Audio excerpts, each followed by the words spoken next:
සුබ දවසක් වේවා ඔබට. අද 10 පන්තියේ විද්‍යාව පාඩමක් තමයි අපි කරගෙන යන්නේ. 7 වෙනි ඒකකය තමයි කරන්න තියෙන්නේ අපිට මූලද්‍රව්‍ය හා සංයෝග ප්‍රමාණනය පිළිබඳව. මම ඊට කලින් අපිට මූලික අවබෝධය තියෙන්න ඕනේ පදාර්ථයේ ව්‍යුහය කියන තුන්වෙනි එකේ ගැන.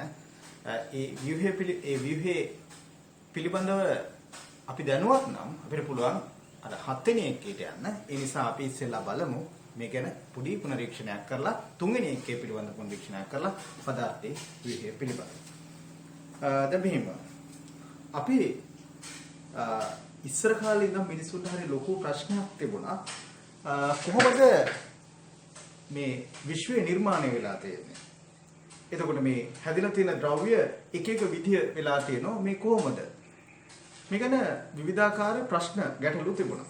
එතකොට මේ පදාර්ථයේ හැදිලා තියෙන්නේ කොයි ස්වරූපයෙන්ද කියලා අධ්‍යයනය කරන්න මිනිස්සු පෙළඹුණා.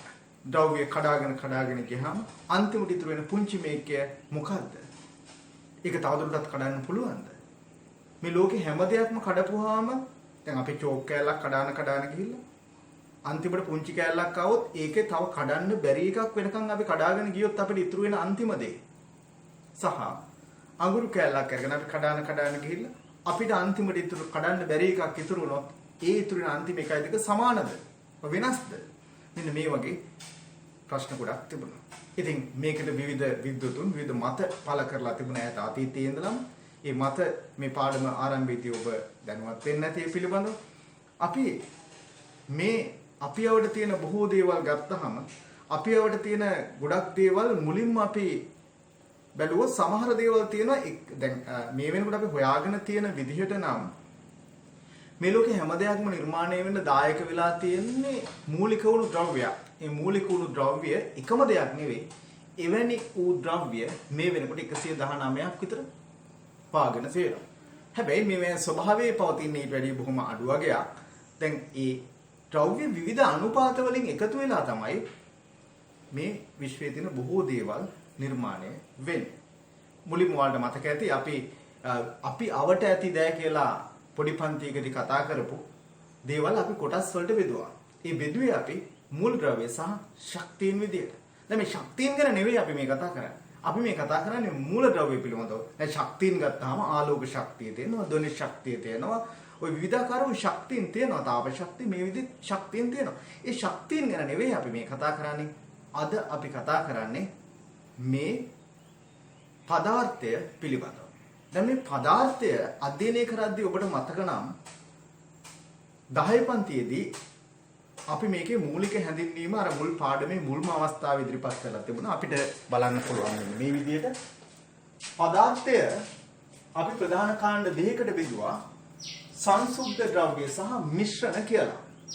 සංසුද්ධ ද්‍රව්‍ය කියලා කියන්නේ මේවයි මේ වෙනත් කිසිම දෙයක් එකතු වෙලා නැහැ කියන අදහස තමයි මෙතන දෙන්නේ. සංසුද්ධ ද්‍රව්‍ය. මිශ්‍රණ කියන්නේ ද්‍රව්‍ය කීපයක් එකට එකතු වෙලා පවතිනවා කියන අදහස තමයි දෙන්නේ.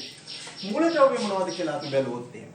දැන් ආවතිතා වගුව මතක නම් ආවතා වගුවේ අපි කතා කරනවා මේ වෙනකොට අපි හඳුනගෙන තියෙන මූල ද්‍රව්‍ය සංඛ්‍යාව පිළිබඳ 119ක උපරිමයක්.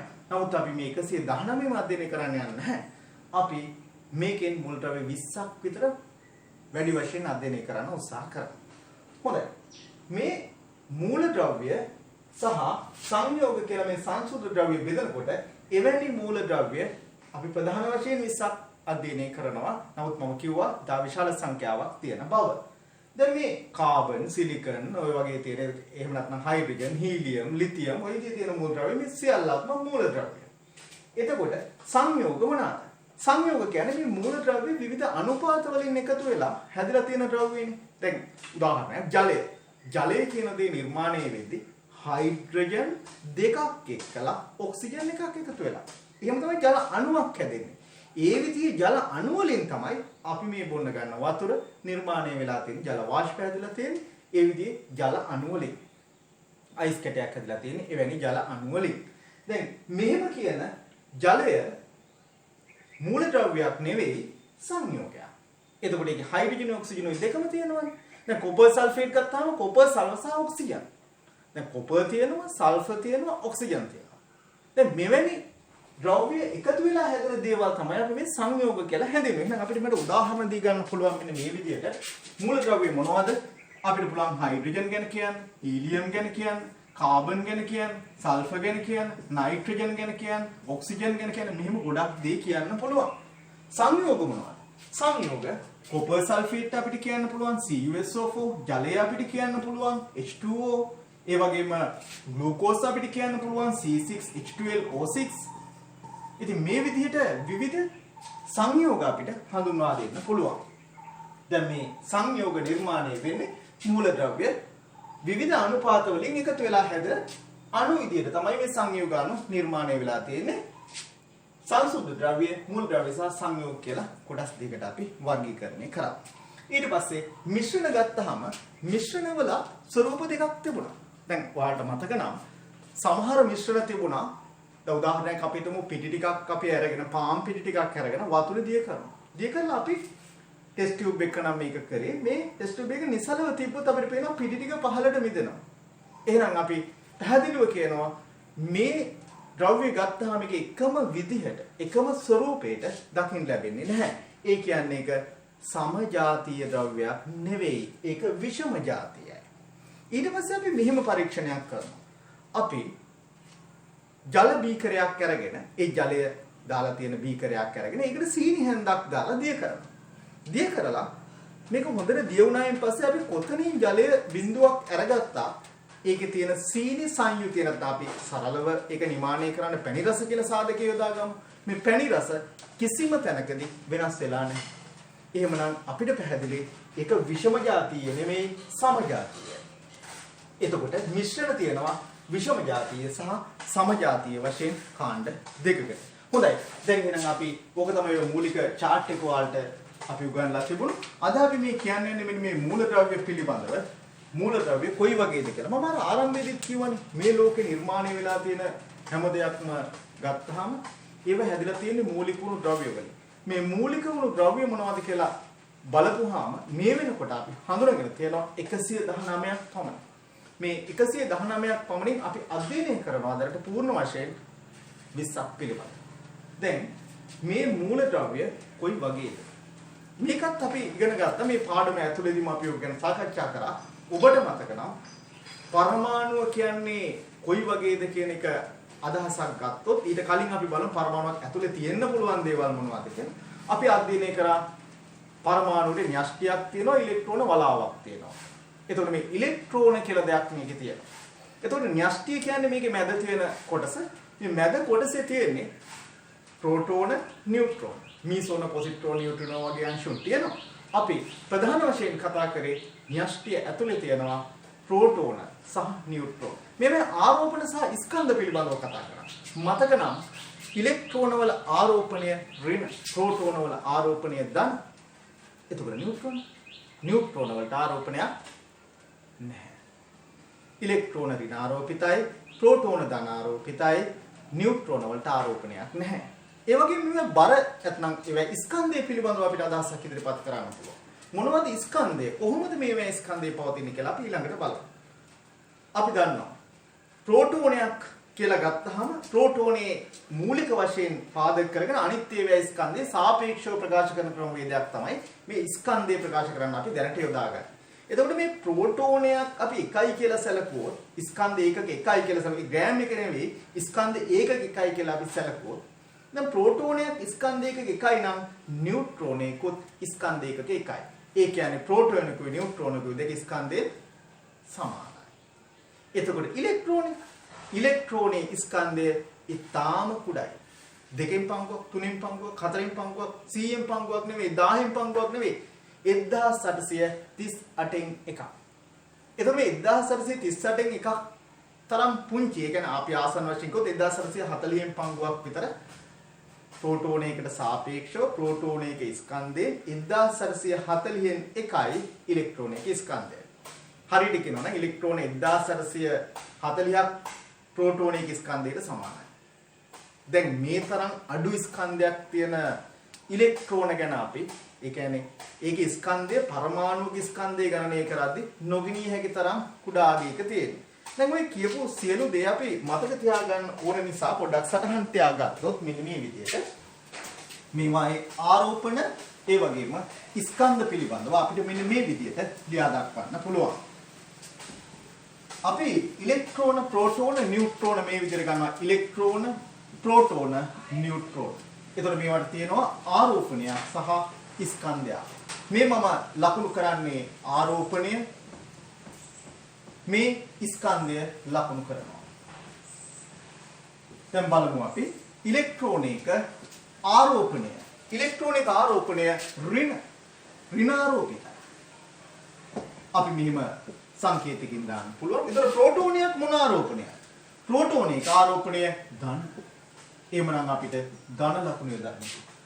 නියුට්‍රෝනික ආරෝපණයක් නැහැ. ආරෝපණයක් නැත්නම් අපි කියමු උදාසීනයි. එයා උදාසීනයි. දැන් ආරෝපණ ඉලෙක්ට්‍රෝන, ප්‍රෝටෝන සහ නියුට්‍රෝන වල මේ විදිහට අපිට දක්වන්න පුළුවන්. එතකොට ස්කන්ධ වෙන්නේ ඉලෙක්ට්‍රෝනික ස්කන්ධයේ ඉස්සෙල්ලා අපි ප්‍රෝටෝනික ස්කන්ධය කතා කරේ ඒක එකයි නම. නියුට්‍රෝනික ස්කන්ධයත් එකයි. එතකොට ඉලෙක්ට්‍රෝනික ස්කන්ධය මේ ප්‍රෝටෝනික ස්කන්ධයෙන් 1840න් එකක් ආසන්න වශයෙන්. මෙන්න මෙවැනි වූ ක්‍රමවේදයක් තමයි අපි මේක මතක තියාගන්න chart එකක් විදිහට ඉදිරිපත් කරොත් ඉදිරිපත් කරන්න පුළුවන් වෙන්නේ. හොඳයි. ඉලෙක්ට්‍රෝනික ආරෝපණයේ ඍණ ස්කන්ධය ප්‍රෝටෝනික ස්කන්ධයේ 1840 එකයි. ප්‍රෝටෝනික ආරෝපණයේ ධන ස්කන්ධය ඒකක එකයි. නියුට්‍රෝනික ආරෝපණයක් නැහැ. ස්කන්ධය ඒකක එකයි. දැන් අපි මේවා දැන් ඉලෙක්ට්‍රෝන තියෙනවා, ප්‍රෝටෝන තියෙනවා, නියුට්‍රෝන තියෙනවා. මේවා කොහොමද පරමාණුක තියෙන්නේ කියලා තමයි කතා කරන්නේ. එතකොට අපි කිව්වේ මේ පරමාණුවක් ගත්තාම මේ පරමාණුවේ මැද තමයි න්‍යෂ්ටිය තියෙන්නේ. පරමාණුවේ මැද න්‍යෂ්ටිය තියෙන්නේ. මේ න්‍යෂ්ටිය මොනවද තියෙන්නේ? න්‍යෂ්ටියේ තියෙන්නේ ප්‍රෝටෝනයි නියුට්‍රෝනයි දෙක. අර මම කලින් කියපු මීසෝන පොසිට්‍රෝන නියුට්‍රෝන වගේ අංශු තියෙනවා. අපි කතා කරනවා ප්‍රෝටෝන සහ නියුට්‍රෝන ප්‍රධාන වශයෙන් තියෙනවා. දැන් ප්‍රෝටෝනයි නියුට්‍රෝනයි තියෙන මේ න්‍යෂ්ටිය වටේට වලාවක ආකාරයෙන් වේගයෙන් කැරකෙනවා ඉලෙක්ට්‍රෝන. හරියට මෙහෙම රවුමක් වගේ කැරකෙනවද? නැහැ. හැම විටම මේ න්‍යෂ්ටියට සමාන දුරක් තියෙන විදිහට මේ බලන්න. මෙහෙම කැරකෙනවා වෙන්න පුළුවන්. මෙහෙම දුර වෙනස් වෙන්නේ නැහැ න්‍යෂ්ටියට තියෙන. බලන්න ඒක කැරකෙන විදිහ මෙහෙම රවුමක් නෙවෙයි. මෙහෙම සමාන දුරක් ඉන්න විදිහට කරකැවෙනවා. හැම විටම ඉලෙක්ට්‍රෝන වලාකුළක් වගේ අපිට පේන හරිම වේගයෙන් මේක කරකැවෙන නිසා මේක අපිට දකින්න ලැබෙන දෙයක් නෙවෙයි පරමාණු කියන්නේ. අපි නිරූපණය කරන්නේ මේ පරමාණුවේ න්‍යෂ්ටිය පුංචි ඒ න්‍යෂ්ටිය වටේ ඉලෙක්ට්‍රෝන වලාවක් ආකාරයට කරකැවෙනවා. ඒතර න්‍යෂ්ටිය පුංචි කිව්වට කොයි වගේ ප්‍රමාණයක්ද? අපි මේක පැහැදිලි කරන්න යොදාගන්නේ පාපන්දු පිටියක්. මේ පාපන්දු පිටියේ අපි දකිනවා මේ පාපන්දු පිටියක් කියපුවම පොඩි ප්‍රමාණයක් මේ වොලිබෝල් කෝට් එකක් වගේ පුංචි එකක් නෙවෙයි. ෆුට්බෝල් කෝට් එකක්ම හරි විශාලයි. එතකොට මේකේ මැද අපි කඩල ඇටයක් දාලා තිබුණොත් ඒ කඩල ඇටේට සාපේක්ෂව පිට්ටනිය හරි විශාලයි. පරමාණුවක් පිළිබඳව විස්තර කරන්නේ කඩල ඇටේ න්‍යෂ්ටිය මුළු පිට්ටනියම ගත්තාම පරමාණුව ඉලෙක්ට්‍රෝන පවතින ඉතිරි සෙසු ප්‍රදේශය. දැන් අපිට හිතාගත්ත හැකි මේක කොයිතරම් විශාලණයෙන් ගත්තොත් එimhe න්‍යෂ්ටිය මොනතරම් කුඩා ප්‍රමාණයක්ද කියලා. ඒ න්‍යෂ්ටිය ඇතුලේ තමයි ප්‍රෝටෝන නියුට්‍රෝන පවතින්නේ. පොදුවේ මේවා අපි හඳුන්වනවා නියුක්ලියෝන කියන වචනේ. දැන් ප්‍රෝටෝන තියෙනවා නියුට්‍රෝන තියෙනවා.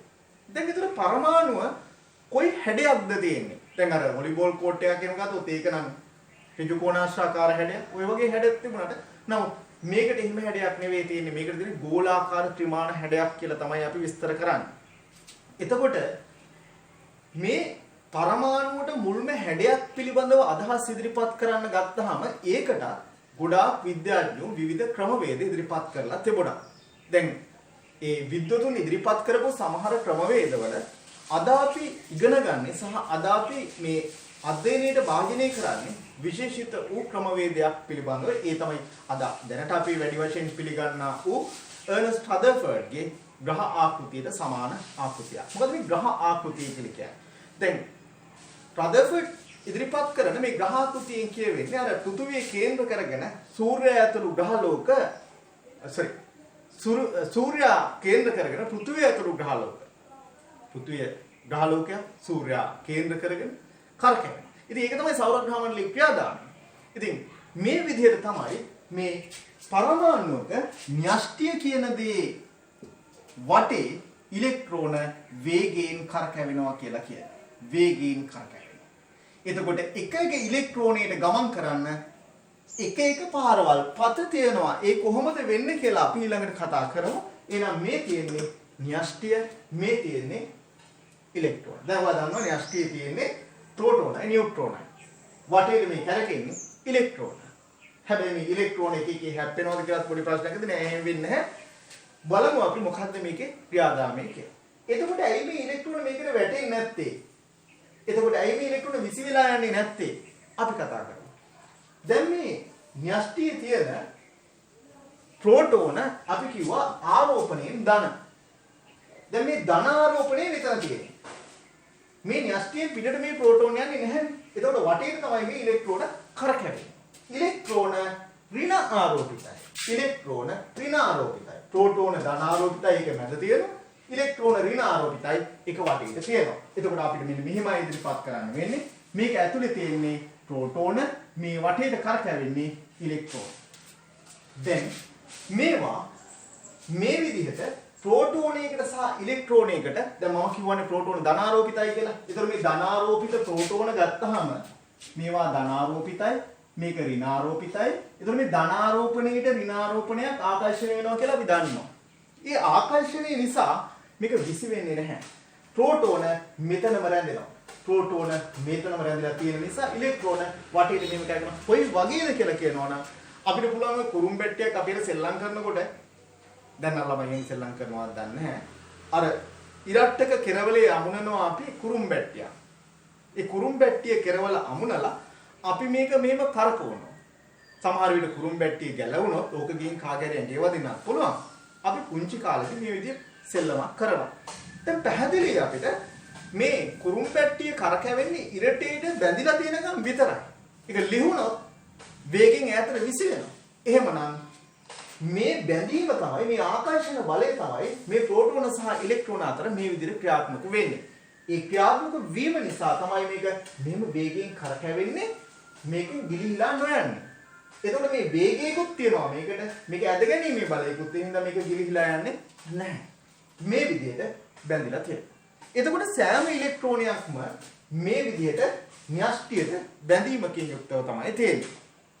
හැබැයි මේක බාහිර බලපෑමකට ලක්ව නැති, ඒ කියන්නේ මේකට කවුරුත් පිටින් ඉලෙක්ට්‍රෝන ගෙනල්ලා දාලා නැති, මේකෙන් ඉලෙක්ට්‍රෝන කවුරුත් එළියට අරන් නැති පරමාණුවක් නම් මේකේ ප්‍රෝටෝන ගණනයි ඉලෙක්ට්‍රෝන ගණනයි එක සමාන වෙනවා. අපි හිතමු ප්‍රෝටෝන 11ක් තියෙන සෝඩියම්, එහෙනම් ඉලෙක්ට්‍රෝනයගේ තියෙනවා 11. එතකොට ප්‍රෝටෝන එකක් තියෙන හයිඩ්‍රජන්, ඉලෙක්ට්‍රෝනයට එකක් තියෙනවා. එතකොට අපි මේ විදිහට වෙනත් ඕනෑම පරමාණුවක් ලබා ගන්න පුළුවන්. දැන් වෙන ඕනෑම පරමාණුවක ප්‍රෝටෝන සංඛ්‍යාවක් යම් කිසි තියෙනවා නම් ඉලෙක්ට්‍රෝනත් ඒ ගන්න හීලියම්ගේ 2යි නම් ප්‍රෝටෝන 2යි ඉලෙක්ට්‍රෝන 2යි.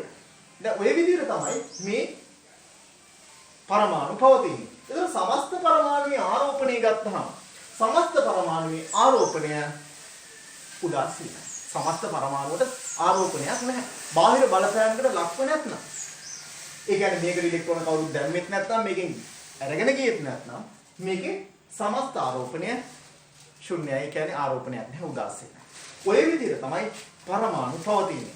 මේ පරමාණු වලින් තමයි අපි අර කලින් කතා කරපු ඒ පරමාණුම එකම විදිහේ පරමාණු එකතු වෙලා තමයි මූලද්‍රව්‍ය හැදිලා මූලද්‍රව්‍ය පරමාණු වලින් හැදුණු මූලද්‍රව්‍ය පරමාණු නිර්මාණය වෙලා තියෙනවා. දැන් උදාහරණයක් කාබන් කුට්ටියක් ගත්තාම ඒකේ කාබන් විතර නම් තියෙන්නේ. අපි කියන්නේ ඒවා කාබන් වලින් හැදලා තියෙනවා. හැබැයි ඔක්සිජනුත් එකතු වෙලා තියෙනවා නම් ඒක කාබන් ඩයොක්සයිඩ් නැත්නම් මොනොක්සයිඩ් විදියට ඒක පවතින්න පුළුවන්. ඒ කියන්නේ වෙනත් දේවල් එකතු වෙලා ඒක පවතින්න පුළුවන්. එහෙම තිබුණොත් ඒක සංයෝගයක්, තනිව තිබුණොත් ඒක මූල ද්‍රව්‍යයක් විදිහට අපිට පැහැදිලි කරන්න පුළුවන්. එතකොට අපි මේ පැහැදිලි කරේ මූලද්‍රව්‍ය සහ සංයෝග පිළිබඳව ඒක කොයි ආකාරයෙන්ද පවතින්නේ කියලා. දැන් අපි බලමු මේ ප්‍රෝටෝන තියෙන සංඛ්‍යාවක් අපි කතා කරන්නේ. ප්‍රෝටෝන තියෙන සංඛ්‍යාව තමයි අපි ඒකේ පරමාණුක ක්‍රමාංකය කියලා කියන්නේ. අපි ඒකට කියනවා පරමාණුක ක්‍රමාංකය. මොකද්ද පරමාණුක ක්‍රමාංකය කියලා කියන්නේ? පරමාණුක ක්‍රමාංකය කියලා කියන්නේ මොකද්ද? ඒකේ තියෙන ප්‍රෝටෝන ගණන.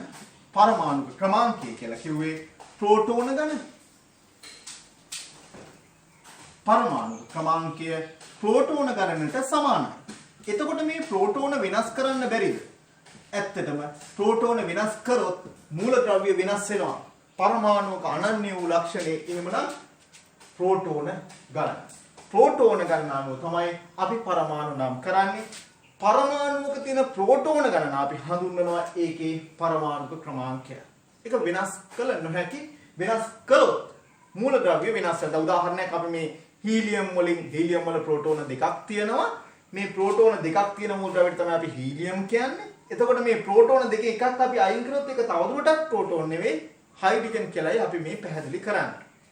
එහෙමනම් මේ තියෙන්නේ අපි කතා කරපු පරමාණුව මේ පරමාණු ක්‍රමාංකය පැහැදිලි කිරීමකට ලක් කරේ. එතකොට මට දැන් කියන්න ඕනේ මෙච්චරයි. බාහිර බලපෑමකට ලක්ව නැති පරමාණුවක් නම් ඒකේ ප්‍රෝටෝන ගණනයි ඉලෙක්ට්‍රෝන ගණනයි මම කිව්වා සමානයි. එහෙමනම් ප්‍රෝටෝන එකක් තියෙනවා නම් ඉලෙක්ට්‍රෝන එකක්. ප්‍රෝටෝන දෙකක් ඉලෙක්ට්‍රෝන දෙකයි. ප්‍රෝටෝන පහක් තියෙනවා ඉලෙක්ට්‍රෝන පහයි. ප්‍රෝටෝන 10ක් තියෙනවා ඉලෙක්ට්‍රෝන 10යි. ඔය විදිහට තමයි මේක පවතින්නේ. අපි මේකේ ඉලෙක්ට්‍රෝන ඔක්කොම එක ගොඩේද තියෙන්නේ? ඊළඟ ප්‍රශ්න. එහෙම වෙන්න පුළුවන්ද? ඇත්තට මෙහෙම වෙන්නේ නැහැ. පවතින්නේ මේවා ශක්ති මට්ටම් වල. දැන් මම මේ පරමාණුවේ ශක්ති මට්ටම් කියන දේ අඳින්න ගියොත් මට ඒක ත්‍රිමාණයි. ඒක අඳින්න බැහැනේ. ඒ කියන්නේ න්‍යෂ්ටිය මෙහෙමනම් ඉලෙක්ට්‍රෝන ගමන් කරන පතේ මෙහෙම එකම විදිහට තියෙන රවුමක් නෙවෙයි. ඒක මෙහෙම සමාන දුරක්. මේ දුර වෙනස් වෙන්නේ නැහැ. මෙතන ඉඳන් ඉලෙක්ට්‍රෝන තියෙන දුර වෙනස් වෙන්නේ නැහැ. එහෙම වෙනස් වෙන්නේ නැතුව මේ වෘත්තයක නෙවෙයි මේක චලනය වෙන්නේ එතකොට. ඒ විදිහට තමයි මේ ඉලෙක්ට්‍රෝන චලනය වෙන්නේ. එහෙම චලනය වන පත තියෙනවා. ඒ පත තමයි අපි මේ ශක්ති මට්ටම් නැත්නම් කාක්ෂික කියලා හඳුන්වන්නේ. අපි බලමු එහෙම ශක්ති මට්ටම් කොහොමද පවතින්නේ කියලා. මේ බලන්න. අපි දන්නවා න්‍යෂ්ටිය මෙහෙම තියෙනකොට පරමාණුක න්‍යෂ්ටිය මෙහෙම තියෙනකොට පළවෙනි ශක්ති මට්ටම අඳින්න පහසුව සඳහා වෘත්තයක් විදිහට අපි නිරූපණය කරනවා. මේක කරන්නේ ඇඳීමේ පහසුව සඳහාම පමණයි. වෙන කිසිම හේතුවක් නිසා නෙවෙයි. ඇඳීමේ පහසුව සඳහා අපි මේක වෘත්තයක් විදිහට ඇඳලා දක්වනවා. නමුත් ඒ ඇත්තම වෘත්තයක් නෙවෙයි. එතකොට මේක තියෙනවා මෙන්න මේ විදිහේ වෘත්තයක් විදිහට. මම අඳිනවා. මේකට අපි කියන්නේ පළමු ශක්ති මට්ටම. දැන් ඔයාලා දන්නවා මේ තියෙන න්‍යෂ්ටිය, ඒකේ තියෙන ප්‍රෝටෝන සහ නියුට්‍රෝන, නියුක්ලියෝන කියන්නේ ඒ කියන්නේ බරංශු ටික තියෙන්නේ න්‍යෂ්ටිය. එතකොට මේ පිටින් තියෙනවා පළවෙනි ශක්ති මට්ටම. ඒ පළවෙනි ශක්ති මට්ටමේ දාන්න පුළුවන් උපරිම ඉලෙක්ට්‍රෝන සංඛ්‍යාව 2යි. උපරිම ඉලෙක්ට්‍රෝන 2ක් පළවෙනි ශක්ති මට්ටමට එකතු කරන්න පුළුවන්. ඊට පස්සේ කරන්නේ මේකේ උපරිම ඉලෙක්ට්‍රෝන 2ක් මම මේ විදිහට නිරූපණය කරනවා. හැබැයි දෙකකට වඩා මේක පිරෙන්නේ නැහැ. එතකොට ඉලෙක්ට්‍රෝන 3ක් කියමු තියෙන එක කාණිත ඉලෙක්ට්‍රෝන කොහෙද තියෙන්නේ? ඒකට තව ශක්ති මට්ටමක් ඕන වෙනවා. මේ තියෙන්නේ එහෙම තියෙන තව ශක්ති මට්ටමක්. මේ බලන්න. මේකේ තියෙනවා ඉතිරි ඉලෙක්ට්‍රෝන. එතකොට ඉලෙක්ට්‍රෝන 4ක් තිබ්බනම් මේකේ 2යි පළවෙනි ශක්ති මට්ටමේ 2යි දෙවෙනි ශක්ති මට්ටමේ 2යි. ඉලෙක්ට්‍රෝන 5ක් තිබුණා නම් මේකේ 2යි ඉතිරි ඉලෙක්ට්‍රෝන 3ම දෙවෙනි ශක්ති මට්ටමේ. එහෙමයි තියෙන්නේ. එතකොට දෙවෙනි ශක්ති මට්ටමේ දාන්න පුළුවන් උපරිමයක් තියෙනවා. ඔව් තියෙනවා. කීයද? ඒ තමයි 8ක්. ඉලෙක්ට්‍රෝන 8ක් දාන්න පුළුවන් උපරිම වශයෙන්. නිරූපණය කරනවා මම මේ විදිහට ඉලෙක්ට්‍රෝන මේකට දාන්න පුළුවන් 8ක් බව මේ විදිහට නිරූපණය කරනවා. මේ තියෙන්නේ ඉලෙක්ට්‍රෝන 8. දැන් දෙවෙනි ශක්ති මට්ටමේ ඉලෙක්ට්‍රෝන 8 හරි. පළවෙනි ශක්ති මට්ටමේ 2යි දෙවෙනි ශක්ති මට්ටමේ 8යි තුන්වෙනි ශක්ති මට්ටමට ආවට පස්සේ ඒකට දාන්න පුළුවන් ඉලෙක්ට්‍රෝන ඒත් අපි 8ක් කියලා කියමු. 8ක් දාන්න පුළුවන්. මේ ඉලෙක්ට්‍රෝන 8 මම අදින හැටි.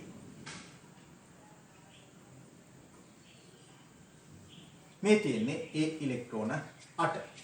දැන් ඔය විදිහට 2යි 8යි 8යි ඊළඟ ශක්ති මට්ටමේ 18ක් දාන්න පුළුවන්. ඒක අපි දැනට කියමු 2යි 8යි 8යි ඉතිරි ටික ඊළඟ ශක්ති මට්ටමේ කියලා. මොකද අපිට අඳින්න වෙන උපරිම පරමාණුව වෙන්නේ ඉලෙක්ට්‍රෝන 20ක් තියෙන මූලද්‍රව්‍යය. ඒ හින්දා ඉලෙක්ට්‍රෝන 20ක් තියෙන මූලද්‍රව්‍යයට අඳින්න ඕන නිසා 2යි 8යි 10යි 8යි 18යි තව 2යි ඉතුරු වෙන්නේ එහෙම වුණොත් එම ඒ දෙක තමයි ඊළඟට දාන්න වෙන්නේ. කොහොම වුණත් 18ක උපරිමයක් මේකට දාගන්න පුළුවන් කියලා අපි දැනට හිතමු. මේ උපකාක්ෂික ගැන පසු වාලා විස්තර හොයාගන්න. දැනට අපි කියමු මේ කවචවල මේ ආකාරයට ඉලෙක්ට්‍රෝන පුරවන්න පුළුවන්. හොඳයි. දැන් අපි මේම ඉලෙක්ට්‍රෝන පිරෙන විදිය පිළිබඳව ඊළඟට අවධානය යොමු කරගන්න වෙනවා.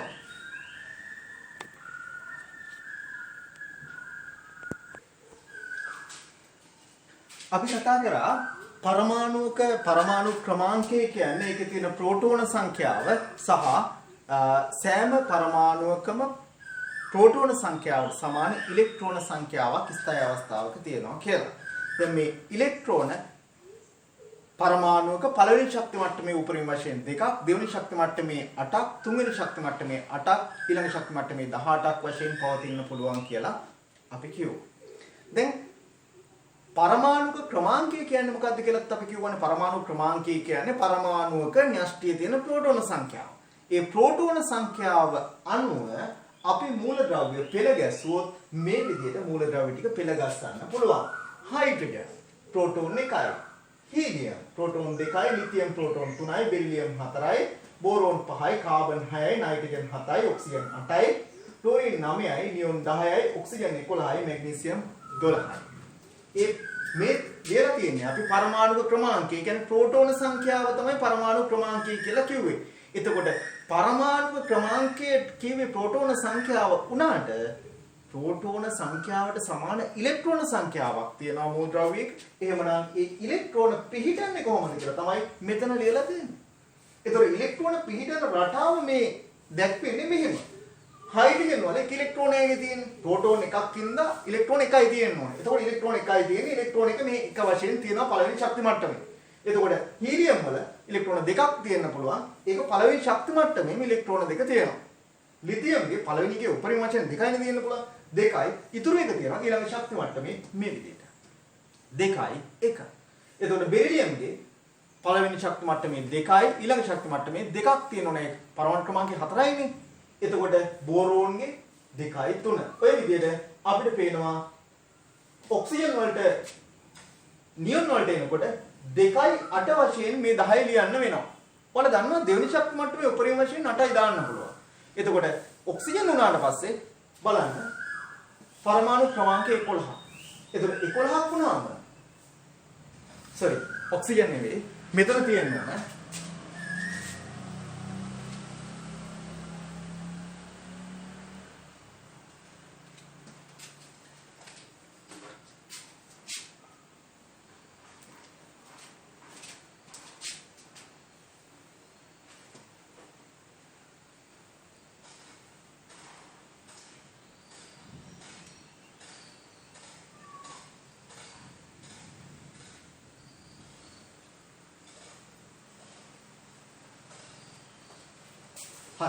දැන් අපි බලමු මේ සෝඩියම් පරමාණු ක්‍රමාංකය 11යි 11 පවතින්නේ 2යි 8යි 1 කියලා. දැන් මේ සෝඩියම් මේ විදිහට තියෙනවා aluminium, silicon, phosphorus, sulphur, chlorine, argon, potassium, calcium මේ විදිහට පවතිනවා. ඒවා ඉලෙක්ට්‍රෝන වින්‍යාසයන් තමයි අපි මේ ලියා දක්වලා තියෙන්නේ. ඒතර ඉලෙක්ට්‍රෝන වින්‍යාසයන් මෙන්න මේ ආකාරයට අපි ලියලා තියෙනවා. දැන් ඔයාලට පේනවා මේකේ අවසාන ශක්ති මට්ටමේ තියෙන ඉලෙක්ට්‍රෝන සංඛ්‍යාව දැන් පරමාණුක අපි එකක් දෙකක් ඇඳලා බලමු. සෝඩියම් අඳමුකෝ ඉස්සෙල්ලා අපි. සෝඩියම් ගත්තාම මේ න්‍යෂ්ටිය ප්‍රෝටෝන 11ක් තියෙනවා. ප්‍රෝටෝන 11ක් තියෙනවා. ඒතර ඉලෙක්ට්‍රෝන 11 තියෙන්නේ 2යි පළවෙනි ශක්ති මට්ටමේ, දෙවෙනි ශක්ති මට්ටමේ 8යි, දැන් 8යි 2යි 10යි, තව එකක් ඉතුරුයි. ඒක මෙහිම. 1යි. කොහොමද තියෙන ඉලෙක්ට්‍රෝන ටික? එතකොට මේ ඉලෙක්ට්‍රෝන 2 8 එක වශයෙන් ලියා දැක්වීමට තමයි අපි කියන්නේ ඉලෙක්ට්‍රෝන වින්‍යාසය ලියනවා කියලා. මේ ලියලා තියෙන ඉලෙක්ට්‍රෝන වින්‍යාසය. සෝඩියම් ඉලෙක්ට්‍රෝන වින්‍යාසය ලියන්න කිව්වොත් අපි 2යි 8යි 1 කියලා ලියනවා. අපිට කියනවා ආගන් වල ඉලෙක්ට්‍රෝන වින්‍යාසය ලියන්න. ඒතර ආගන් වල පරමාණු ක්‍රමාංකය 18යි. 18 අපි ලියන්නේ කොහොමද? 18 ලියන්නේ කොහොමද? 2යි 8යි 8යි. දැන් තුන්වෙනි ශක්ති මට්ටමේ පිරෙන්න පුළුවන් උපරිමයේ ආගන්ගේ තියෙනවා. එතකොට යාගේ තුන්වෙනි ශක්ති මට්ටම සම්පූර්ණයි. ඔය විදිහට කැල්සියම් ගේ ලියන්නේ කොහොමද? කැල්සියම් ඉලෙක්ට්‍රෝන වින්‍යාසය ලියන්න කිව්වොත් අපි ලියන්නේ 2යි 8යි 8යි 2. පළවෙනි ශක්ති මට්ටමේ 2යි, දෙවෙනි එකේ 8යි, තුන්වෙනි එකේ 8යි, හතරවෙනි එකේ 2. හොඳයි. දැන් අපි මෙන්න මෙහෙම ක්‍රියාවලියකට යන්න යන්නේ. මේ පරමාණු මූලද්‍රව්‍ය පරමාණු දිහා බලපුවම අපිට පේනවා මේ අවසාන ශක්ති මට්ටමේ එක ඉලෙක්ට්‍රෝනයක් තියෙන ඒවාක් තියෙනවා. අවසාන ශක්ති මට්ටමේ ඉලෙක්ට්‍රෝන දෙකක් තියෙන ඒවාක් තියෙනවා. අවසාන ශක්ති මට්ටමේ ඉලෙක්ට්‍රෝන තුනක් තියෙන ඒවාත් අපිට හම්බ වෙනවා. හතරක් තියෙනවා, පහක් තියෙනවා, හයක් තියෙනවා, හතක් තියෙනවා. සම්පූර්ණ ඒවා හම්බ වෙනවා. ඒ කියන්නේ අවසාන ශක්ති මට්ටම සම්පූර්ණ මූලද්‍රව්‍යයක් තියෙනවා. මේ සම්පූර්ණ මූලද්‍රව්‍ය මොනවද කියලා අපිට ඕන නම් මුලින් හඳුනාගෙන ඉන්න පුළුවන්. මෙයාගේ අවසාන ශක්ති මට්ටමේ ඉලෙක්ට්‍රෝන සම්පූර්ණයි. ඊට පස්සේ මෙයාගේ අවසාන ශක්ති මට්ටමේ ඉලෙක්ට්‍රෝන සම්පූර්ණයි නියෝන්. ඊට පස්සේ ආගන්ගේ අවසාන ශක්ති මට්ටමේ ඉලෙක්ට්‍රෝන සම්පූර්ණයි. දැන් මේ ඉලෙක්ට්‍රෝන වලට කැමති ඉලෙක්ට්‍රෝන කවචයේ ඉලෙක්ට්‍රෝන වලින් සම්පූර්ණ නැති අය. එහෙම වුණාම ඉලෙක්ට්‍රෝන වලින් කවචයේ සම්පූර්ණ නොවූ අය ඉලෙක්ට්‍රෝන ලබා ගැනීම සඳහා උත්සාහයක යෙදෙනවා.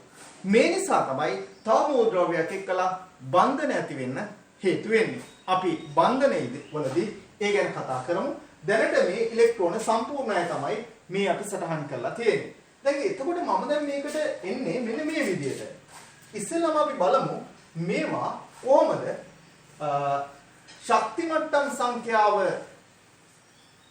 සහ අවසාන කවචයේ ඉලෙක්ට්‍රෝන සංඛ්‍යාව අනුව වහුගත කරන්නේ කොහොමද කියලා බලමු. මට මේක ඉවත් කරලා අපි ඊළඟ කොටසට යමු. ඒ ගැන කතා කරන්න. හොඳයි.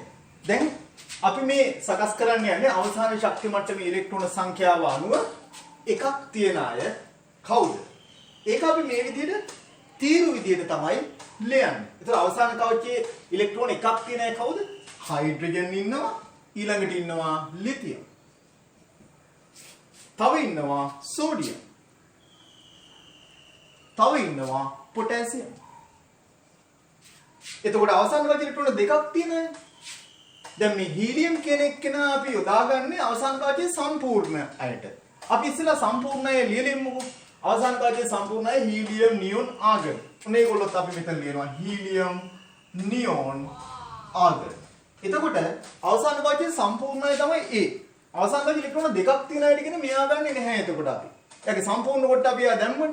ඒ නිසා අපි අවසාන කවචයේ ඉලෙක්ට්‍රෝන දෙකක් තියෙන අයට තෝරගන්නවා බෙරිලියම්,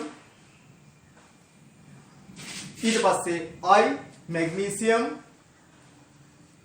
ඊට පස්සේ ආපෝසරයක් අපි ගන්නවා ඉලෙක්ට්‍රෝන දෙකක් තියෙන කැල්සියම්.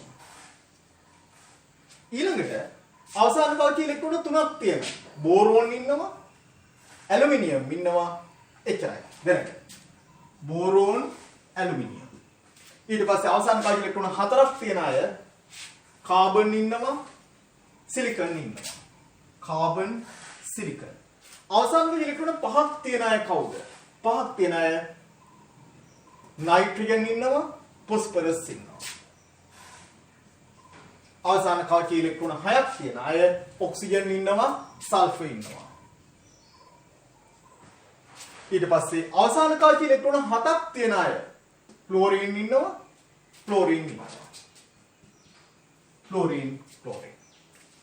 දැන් මේ අපි හදලා තියෙන අවසාන කවචයේ ඉලෙක්ට්‍රෝන අවසාන ශක්ති මට්ටමේ ඉලෙක්ට්‍රෝන සංඛ්‍යාව මත. ඊළඟට ශක්ති මට්ටම් සංඛ්‍යාව අනුව මේගොල්ලෝ අපිට තීර වශයෙන් ලියන්න පුළුවන්. තීර මේ අතට. මම තීර වශයෙන් සම්පූර්ණ කරනවා. බලමු අපි මේම තීර හදාගන්නේ කොහොමද? ශක්ති මට්ටම් එකක් තියෙන අය කවුද? හයිඩ්‍රජන් ඉන්නවා, හීලියම් ඉන්නවා. හයිඩ්‍රජන් ඉන්නවා, හීලියම් ඉන්නවා. අවසාන කවචයේ ඉලෙක්ට්‍රෝන දෙකක් තියෙන අය කවුද කියලා බැලුවොත් එහෙම. දැන් ශක්ති මට්ටම් දෙකක් තියෙන අය කවුද කියලා බැලුවොත් එහෙම. ලිතියම් වල ඉඳලා නියොන් වලට එනකම්. Lithium, beryllium, boron. Lithium, beryllium, boron, carbon, nitrogen, oxygen, fluorine. සහ නියොන්. ඔන්න ඔය ටික ඉන්නවා. ඊළඟට අවසාන ශක්ති මට්ටම් 3ක් තියෙන අය. ශක්ති මට්ටම් 3ක් තියෙන අය අපි පටන් ගන්න මෙතනින් සෝඩියම් මැග්නීසියම් ඉන්නවා මැග්නීසියම් ඉන්නවා ඊට පස්සේ ඇලුමිනියම් සිලිකන් ඊට පස්සේ ફોස්ෆරස් සල්ෆර් ක්ලෝරින්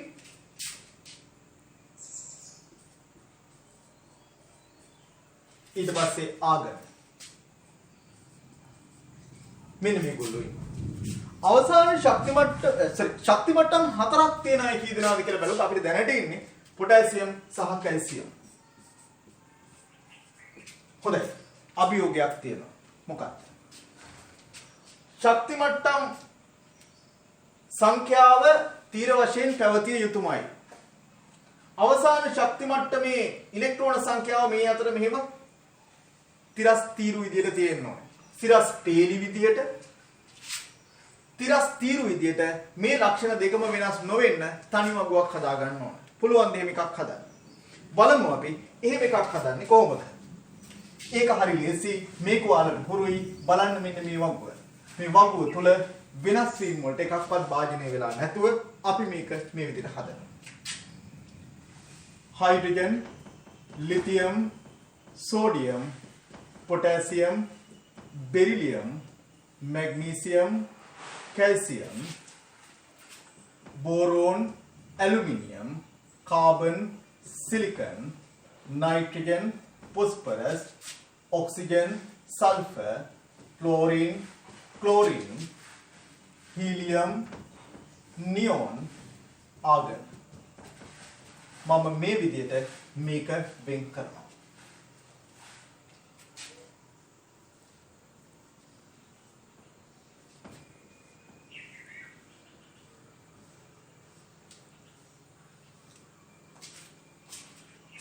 බලන්න අවසාන කවචේ ඉලෙක්ට්‍රෝන එකක් තියෙන හයිඩ්‍රජන් ලිතියම් සෝඩියම් පොටෑසියම් වෙනස් වෙලා නැහැ ඒගොල්ලෝ.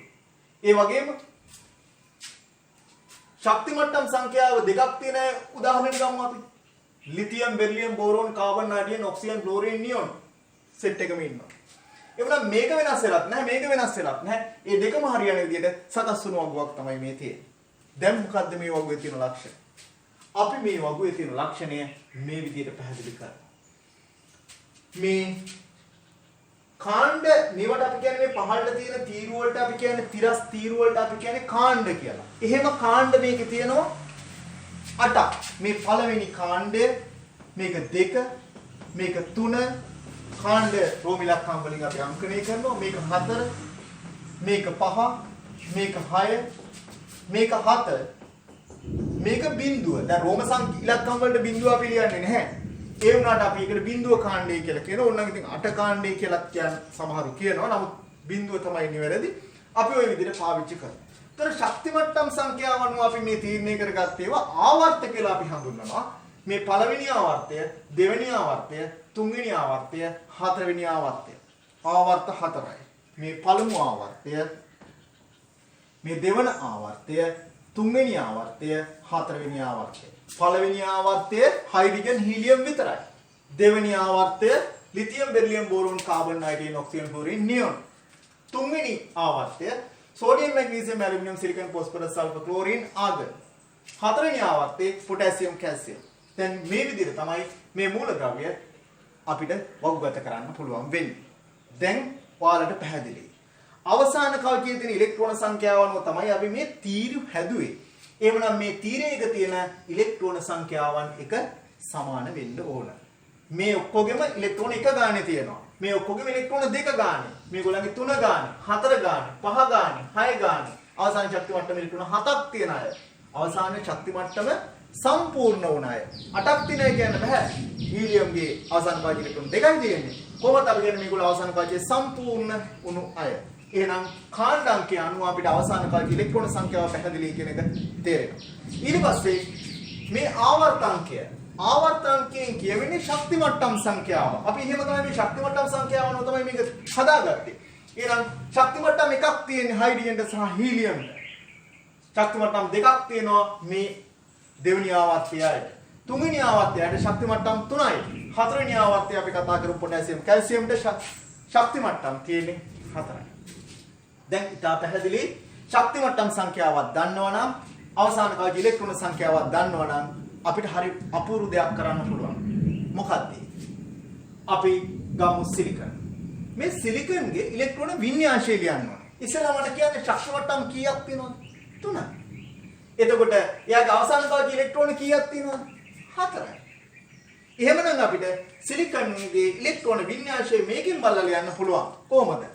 සිලිකන්ගේ ඉලෙක්ට්‍රෝන වින්‍යාසය වෙන්න ඕන පළවෙනි ශක්ති මට්ටමේ 2යි, දෙවෙනි ශක්ති මට්ටමේ 8යි. ඒ කියන්නේ පළවෙනි ශක්ති මට්ටම, දෙවෙනි ශක්ති මට්ටම සම්පූර්ණයි. තුන්වෙනි ශක්ති මට්ටම කියන්නේ අවසාන ශක්ති මට්ටම. යාට ශක්ති මට්ටම් 3ක් තියෙන්න ඕන කියලා අපි කිව්වේ තුන්වෙනි ආවර්තය නිසා. අවසාන ශක්ති මට්ටමේ තියෙන්න පුළුවන් ඉලෙක්ට්‍රෝන සංඛ්‍යාව 4යි. 2යි, 8යි, 7යි. එහෙනම් ඉලෙක්ට්‍රෝන ඔක්කොම තියෙන්නේ 14යි. ඉලෙක්ට්‍රෝන 14ක් තියෙනවා කියන්නේ ප්‍රෝටෝන 14ක් තියෙනවා. ප්‍රෝටෝන 14යි කියලා කියන්නේ මෙයාගේ පරමාණු ක්‍රමාංකය 14යි. පැහැදිලි. හොඳයි. එතකොට අපි දකිනවා මේක අපිට හරි අපූර්ව දෙයක්. මේක හරි අපූර්වත්වයක් තියෙනවා. මේ ඕනම මූලද්‍රව්‍යයක් දිහා බලලා ඉලෙක්ට්‍රෝන වින්‍යාසය පැහැදිලි කරන්න පුළුවන්. බලමු. මැග්නීසියම් ඉලෙක්ට්‍රෝන වින්‍යාසය 2යි 8යි 2යි. ඊට පස්සේ ආගත් ඉලෙක්ට්‍රෝන වින්‍යාසය 2යි 8යි 8යි. එතකොට කැල්සියම් ඉලෙක්ට්‍රෝන වින්‍යාසය 2යි 8යි 8යි 2යි. හරිම පැහැදිලි. ඉලෙක්ට්‍රෝන වින්‍යාසය සහ ඉලෙක්ට්‍රෝන වින්‍යාසයේ ඇසුරෙන් පරමාණු ක්‍රමාංකයවත් කියා ගන්න අපිට පුළුවන්. මේක මේ විදිහට පැහැදිලි කිරීම තුලින්. හොඳයි. එවනම් අපි ඔය කතා කරේ මේ පරමාණු ක්‍රමාංක හොයාගන්න හැටි මේ ආවර්තවගේ පවතින කොට. දැන් විවිධ මූලද්‍රව්‍ය වලට මේ සමාන ගති ලක්ෂණ සහිතව හම්බෙන මූලද්‍රව්‍ය තමයි ගොඩක් වෙලාවට මේ එකම කාණ්ඩයක් තුල දකින්න ලැබෙන්නේ. ඒ කියන්නේ සර්ව සමය කියලා නෙවෙයි මේ කියන්නේ බොහෝ දුරට සමාන ගති ලක්ෂණ කාණ්ඩයක් තුල නිරීක්ෂණය කරන්න පුළුවන්. මොකද අවසාන කාලේ ඉලෙක්ට්‍රෝන සංඛ්‍යාව සම්පූර්ණ නිසා එවැනි සමානකමක් අපිට නිරීක්ෂණය කරගන්න පුළුවන් වෙනවා. අපි බලමු ඊළඟට පරමාණුක ක්‍රමාංකය අපි කතා කරපු හින්දා ස්කන්ධ ක්‍රමාංකය කියන්නේ මොකක්ද කියලා අපි චුට්ටක් කතා කරමු. ස්කන්ධ ක්‍රමාංකය. ස්කන්ධ ක්‍රමාංකය කියලා කියන්නේ දැන් අපි දන්නවා පරමාණුක ස්කන්ධය හොයාගන්න ගියොත් එම බර කියලකම සරලව අපි බර වගේ අදහසක් අපි ගත්තොත් ස්කන්ධය ප්‍රකාශ කරනවා කියලා කියන්නේ ලේසි වැඩක් නෙවෙයි. ස්කන්ධය ප්‍රකාශ කිරීම සඳහා අපි භාවිතයට ගන්න පුළුවන් මොකද්ද? කිලෝග්‍රෑම්, ග්‍රෑම් එහෙම පාවිච්චි කරන්න ගියොත් ඉතාමත්ම ශුද්ධාගයන් එන්නේ. ඒවයින් අපිට ගණනය කිරීම හරි අපහසුයි. ඒ හින්දා මේවායේ ස්කන්ධය මැනීම සඳහා සුදුසු වෙනත් ක්‍රමවේදයක් අපි හොයාගත යුතු වෙනවා. මේවායේ ස්කන්ධය ප්‍රකාශ කරන්න අපි පරමාණුක ස්කන්ධය මේ ආකාරයෙන් ප්‍රකාශ කරනවා. පරමාණුවක තිබුණ ඔබට මතක නම් මුලින් තිබුණා මිනිස්ටිය අපි කතා කරමු. වටේ ඉලෙක්ට්‍රෝන තිබුණා. මේව ශක්ති මට්ටම් වල තියෙනවා කියලාත් අපි කිව්වා. දැන් මේ ප්‍රෝටෝනයි නියුට්‍රෝනයි පොදුවේ අපි හැඳින්වුවා නියුක්ලියෝන කියලා. එතකොට ඒවායේ ස්කන්ධයක් තියෙනවා කියලාත් අපි කිව්වා. මේවා ස්කන්ධයට සාපේක්ෂව ඉලෙක්ට්‍රෝනික ස්කන්ධයේ නොගිනිය හැකි තරම් කුඩායි. හරියටම කිව්වොත් 1838 එකක් වවත් 1840 එකක් තරම් කුඩා අගයක් වෙනවා. 1840 පංගුවක් තරම් කුඩා අගයක් වෙන නිසා අපි මේවට ඒක ස්කන්ධයන් එකතු කරන්නේ නැහැ. ඒ නිසාම අපි මේකේ පරමාණු ස්කන්ධයේ වශයෙන් සලකන්නේ ප්‍රෝටෝනයි නියුට්‍රෝනයි දෙකේ එකතුව විතරයි. ඒ හින්දා පරමාණුක ස්කන්ධය කියලා අපි සලකනවා පරමාණුක ස්කන්ධය. පරමාණුක ස්කන්ධයේ වශයෙන් අපි සලකන්නේ ප්‍රෝටෝන ගණන නියුට්‍රෝන ගණන කියන දෙකේ එකතුව. මෙන්න මේක තමයි අපි පරමාණුක ස්කන්ධය කියලා කතා කරන්නේ. මේක සාපේක්ෂ පරමාණු ස්කන්ධය නෙවෙයි. පරමාණුක ස්කන්ධය කියලා කියන්නේ ප්‍රෝටෝන ගණන සහ නියුට්‍රෝන ගණන කියන දෙකේ එකතුව. හොඳයි. අපි උදාහරණයක් ගමු. අපි ගන්නවා සෝඩියම්. සෝඩියම් ගත්තාම සෝඩියම් වල පරමාණුක ක්‍රමාංකය වෙන්නේ 11. පරමාණු ක්‍රමාංකය 11. ඒ කියන්නේ ප්‍රෝටෝන 11ක් තියෙනවා. ප්‍රෝටෝන 11ක් තියෙනවා. එතන මම මේ ප්‍රෝටෝන 11ක් කියන එක මම මෙහෙම වචනේ ලියනවා නම් ප්‍රෝටෝන 11ක් තියෙනවා. ප්‍රෝටෝන 11. ඊට පස්සේ මේකේ තව තියෙනවා නියුට්‍රෝන. නියුට්‍රෝන තියෙනවා. හැබැයි නියුට්‍රෝන 12ක් තියෙනවා. දැන් බලන්න ප්‍රෝටෝන 11යි නියුට්‍රෝන 12යි. ප්‍රෝටෝන 11යි නියුට්‍රෝන 12යි නම් මේකේ ස්කන්ධය වෙනවා මේ දෙකේ එකතුව ඒ කියන්නේ වෙනවා 23ක්. ඒකට තමයි අපි කියන්නේ ස්කන්ධ ක්‍රමාංකය. ස්කන්ධ ක්‍රමාංකය 23යි. දැන් ස්කන්ධ ක්‍රමාංකයේ හැදුනේ ප්‍රෝටෝනයි නියුට්‍රෝනයි දෙක එකතු කරලා. මේ දෙක එකතු කරලා තමයි මේ ස්කන්ධ ක්‍රමාංකයක් අපි නිර්මාණය කරගත්තේ. හොඳයි. එතකොට අපි පරමාණු ක්‍රමාංකය කියන්නේ මොකක්ද කියලා කිව්වා. ඒ වගේම අපි කතා කරා ස්කන්ධ ක්‍රමාංකය කියන්නේ මොකක්ද කියලා. දැන් අපි ඊළඟට බලමු මේ පරමාණු ක්‍රමාංකය ස්කන්ධ ක්‍රමාංකය කියන දෙක නිරූපණය කරලා දක්වන්න ඕන පරමාණුවක ඒක කරන්නේ කොහොමද කියලාත් අපි බලමු. දැන් සම්මත වශයෙන් පරමාණු ක්‍රමාංකයයි ස්කන්ධ ක්‍රමාංකයයි ප්‍රකාශ කරනකොට මෙන්න මෙහිමයි එක ප්‍රකාශ කරන්නේ. දැන් අපි ඔය සෝඩියම්ම ගමු. සෝඩියම් ගත්තම